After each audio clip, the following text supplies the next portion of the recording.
At a certain point in life, many people encounter something unexpected, something they never saw coming. The very things that once lit them up, the activities that once filled them with excitement and delight, suddenly lose their flavor. The music that used to stir their soul goes silent inside them. The food that once felt rich and satisfying tastes strangely dull. Even the presence of friends begins to feel empty. And the passions they once cherished, reading, walking in nature, creating, become flat, colorless, stripped of the spark that once made life feel alive. And when this shift happens, fear sets in. People begin to think something inside them has broken. They convince themselves they're depressed, that something is chemically wrong, that their mind or spirit is failing. Others assume they've become cynical, worn out by life, drained of the ability to feel joy. And they ask with real desperation, what's happening to me? Why can't I feel anything anymore?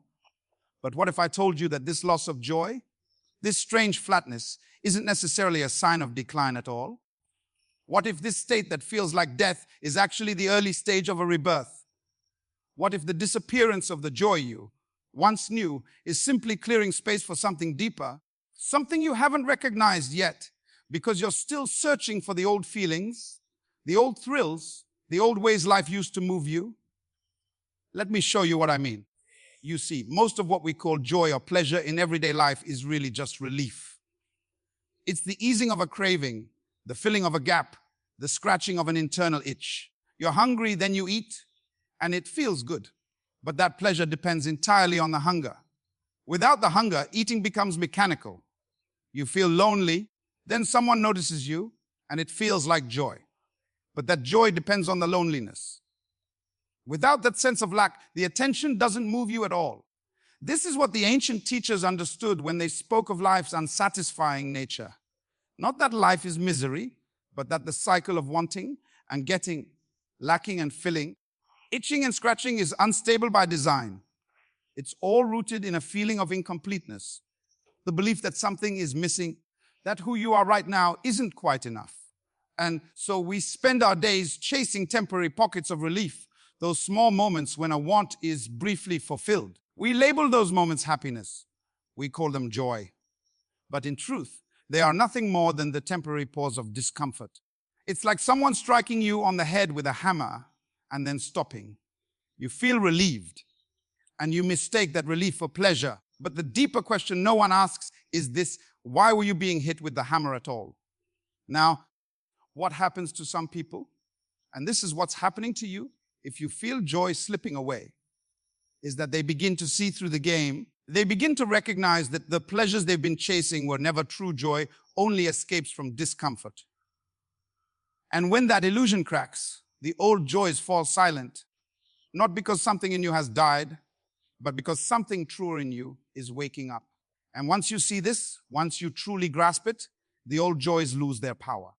The scratching no longer soothes the itch because you finally recognize that you were creating the itch just to feel the relief of scratching it.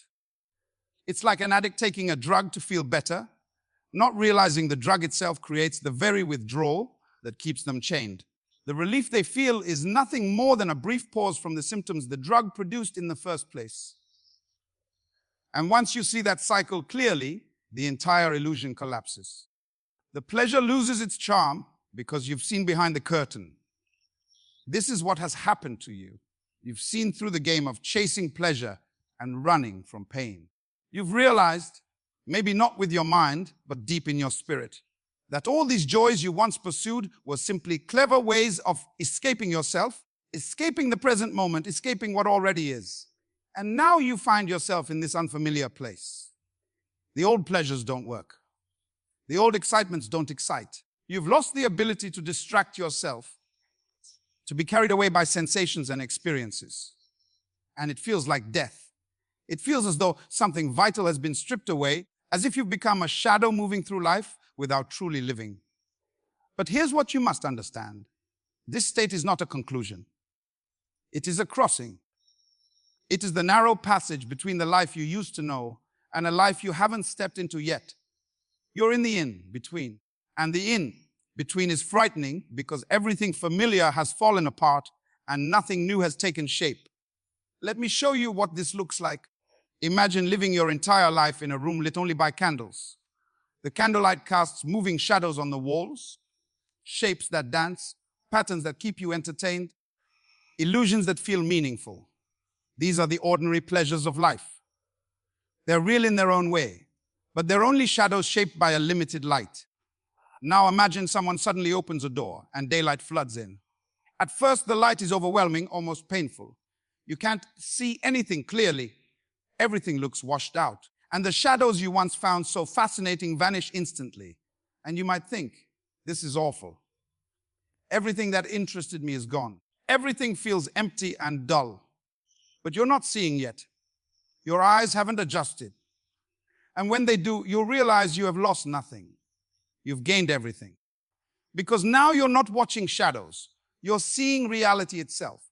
And this direct seeing is deeper, richer, and more alive than anything the shadows could ever offer. But it is a different kind of richness. It doesn't entertain you. It awakens you. This is what's happening when nothing brings you joy anymore. The old shadow play has lost its power, but you haven't yet learned how to see in the daylight.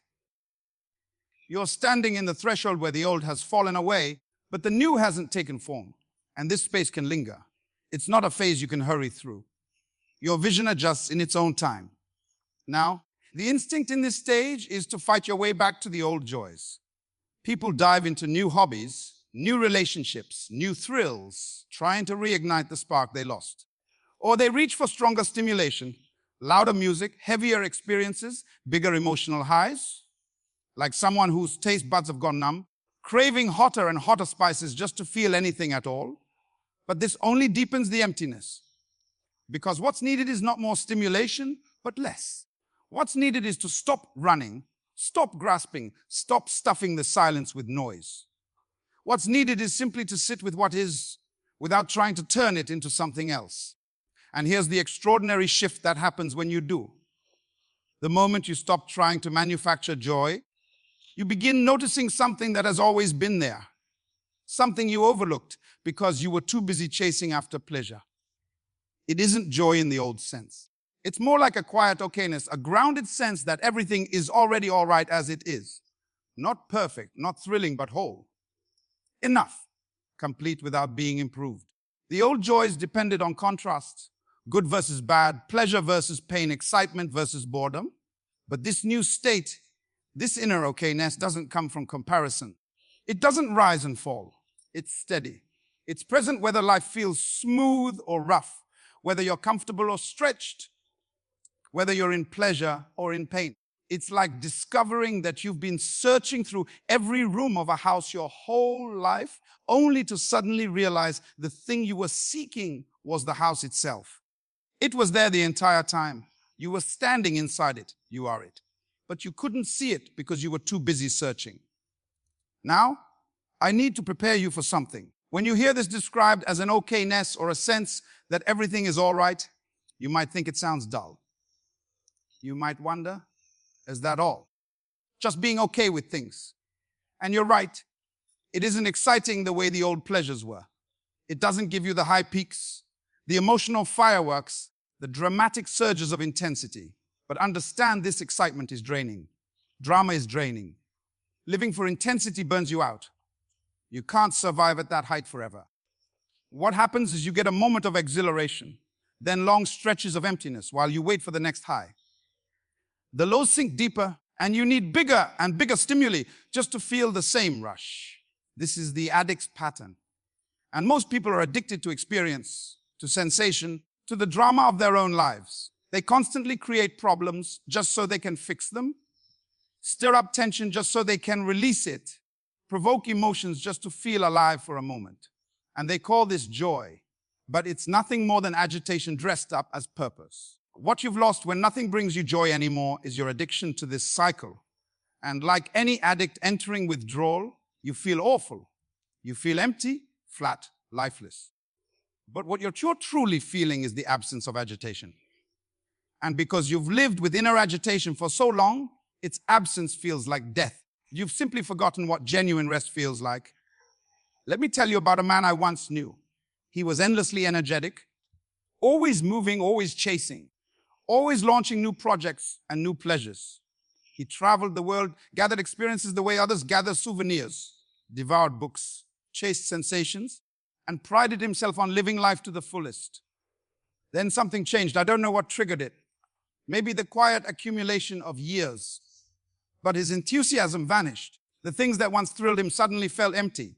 Travel bored him. Books couldn't hold him. Food lost its flavor. And he sank into a deep despair, convinced he was finished, convinced age had drained the life out of him. But then, after sitting in that emptiness for a while, something subtle shifted. One day he found himself resting in his garden, doing nothing at all, just sitting. And he realized he was completely content, not excited, not entertained, simply present. And in that moment, he understood that all his frantic activity had been a way of running away. He'd been terrified of this stillness, terrified of being alone with himself. So he crowded his life with movement and noise to avoid it. And when all that noise finally quieted, he stumbled onto what he'd been avoiding, this moment, this breath, this simple aliveness. And it was enough, more than enough. It was everything, but it wasn't dramatic or electrifying. So his mind had labeled it as nothing, as emptiness, as death. Only when he stopped insisting life be thrilling did he discover that life is miraculous in its simplicity. This is what I'm trying to point you toward. When nothing brings you joy in the old way, you're being invited into a different kind of experience. Not the roller coaster of pleasure and pain, but something quieter, steadier, more essential. But you cannot force this realization. You cannot chase it. In fact, trying to make it appear only pushes it further away. It's like trying to fall asleep. The harder you try, the more awake you become. You must let go of the effort. You must surrender to not knowing, to not feeling, to this strange and spacious emptiness. And this may be the hardest thing anyone can be asked to do, because we're terrified of emptiness. We assume emptiness means death, meaninglessness, the absence of life. But in truth, emptiness is potential. It's the space where something new can finally appear. As long as you're filled with striving, seeking, and chasing after old joys, there's no room for anything fresh to enter. You must become empty. Not empty in a hopeless sense, but empty the way a bowl is empty. Empty so it can receive, empty so it can be filled, but filled with something you don't yet have a name for. I know this isn't what you hoped to hear. You wanted the formula to get your joy back, to feel the way you used to feel. But I can't offer that because what you're experiencing is not a malfunction. It's a transformation. It's the necessary dissolving before the becoming, like the caterpillar turning to liquid inside the cocoon. The caterpillar is finished. It cannot return to being what it once was. But it's not yet a butterfly either. It's just formless mush. And if that mush could think, it would probably panic at its own condition. You are that mush right now, and I'm telling you, this is not a failure. This is the process. Stay with it. Don't run from it. Don't try to patch the emptiness with artificial joys. Just remain with what is. Stay with the flatness, the lack of color, the apparent meaninglessness. Let it be exactly as it is without forcing it to change, without attempting to understand it, without trying to shape it into something else. And in time, not your time, but it's time, something will shift. Not backwards into the old, but forward into the new. A new way of experiencing life that isn't built on contrast, that doesn't depend on stimulation, that finds sufficiency in the simple fact of being. This is what mystics have always pointed toward. Not a perpetual ecstasy, which is just another version of the old seeking, but a quiet okayness that remains through every season, pleasant or painful. A recognition that at the deepest level, you are all right. Not because every circumstance is perfect, but because your existence is already whole exactly as it is. The old joys were like trying to enhance a sunset by throwing more colors at it. The new awareness is realizing the sunset was perfect all along. It needed nothing added, nothing taken away. It was complete in itself, and so are you. And so is this moment. And so is your life, even in this strange and joyless season. But understand this, you cannot force this recognition. You cannot achieve it. Any attempt to reach it only creates more distance, because effort implies lack, implies that you are not already whole. This realization only appears when striving stops, when you surrender to what is. And even then, it might come quietly. It might drift in and out. It might arrive so subtly you hardly notice it at first, because it is not dramatic, it is not exciting. It is simply true. It doesn't feel the way you imagined enlightenment would feel. It feels more like returning home, like loosening shoes that were too tight, like finally exiling after holding your breath for far too long. So what do you do in this season where nothing seems to bring joy? You do what's in front of you. You brush your teeth. You eat your meals. You handle your responsibilities. But you do it without demanding that these things make you happy. You do them simply because they're here to be done, not with frustration, not with bitterness, but with a quiet acceptance. And you watch yourself move through this season, not judging it, not forcing it, not trying to escape it.